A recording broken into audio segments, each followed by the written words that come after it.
na last year, oh. Laro kayo, mo yun. Huwag kalainan. Ora gyapon. Dahil na po, kinandito na po sa street. Kita sa mga sinigilig ko, Umora yun. Pink gyapon ang pink. Gusto mo na pink gyapon. mag-iis ako.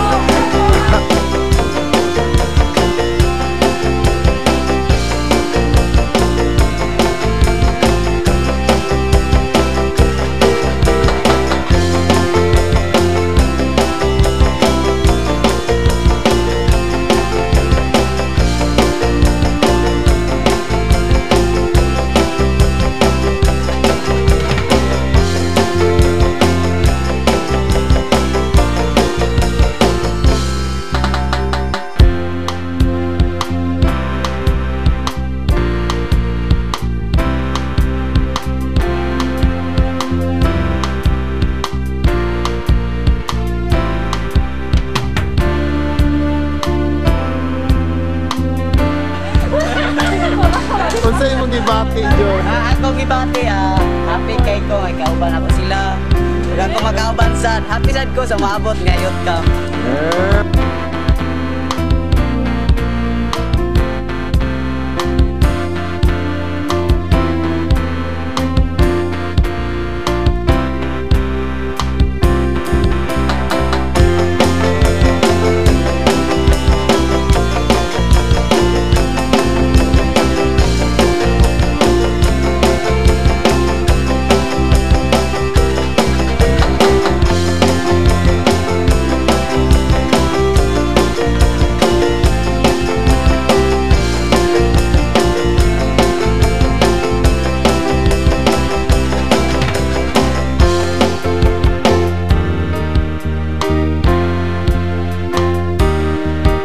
Of this coming 24th Summer Youth Camp na punta kami workers kami nga mga kapiguran maingon masab ng mga campers nagkalalaing diocese tantanan maghiusa kita diha sa pag dahil ko himaya sa Ginoo pinagi nining mao activity kay mao man kani ang atong intensyon kung pangunahon ako kasing mo join tining maong Summer Youth Camp alang man sa pangayaan sa Ginoo. Kita magmamauli sa atong tagsa-tagsa ka mga diocese nga dala nato si Kristo diha sa kinabuhi ma-share nato ning adto sa God bless us all.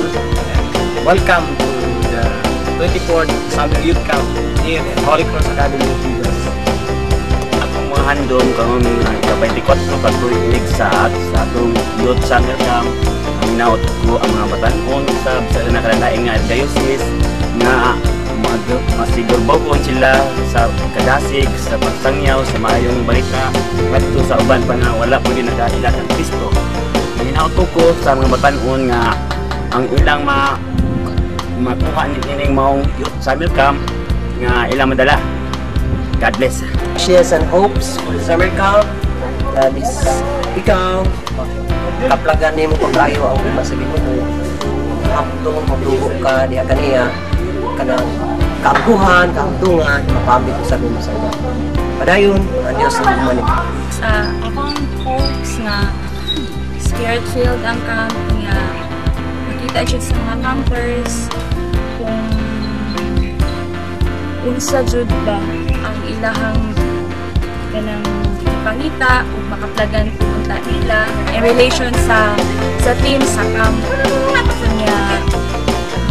My prayer is that God will really move in a very special way to each and every man. For Summer Youth Camp, I hope na kaninga camp maka-glorify jud kay God, like kahimuan dili lang sa kanang sa pagkaugalingon ang makita kung dili ang Ginoo jud ang magpatigbabaw kay kining tanan iyahaman jud. And to the campers, welcome and may enjoy this 5 days summer camp. Akong hope lang dyan na at least na camp na sa mga first time na ma-feel nila ang spirit na as na-feel natin before na magta-camp. And open lang yun sila sa mind, ang heart, control ang spirit nila. And sa mga old campers, hinaot nga padayon, yung nag-daang ang spirit nila. David, hapon mo sa mga uban nilang ayun. Sa Yes, welcome. Welcome. I love you, Judy. 24th Summer Youth Camp. Hopes and dreams nga punta nga pag-ari ninyo diri, ma-feel jud ninyo si Jesus sa inyong life, and then pagpaulit sa ninyo nga ma-spread po ninyo ang good news nga ang Holy Spirit jud nag-move sa atong life. Kailang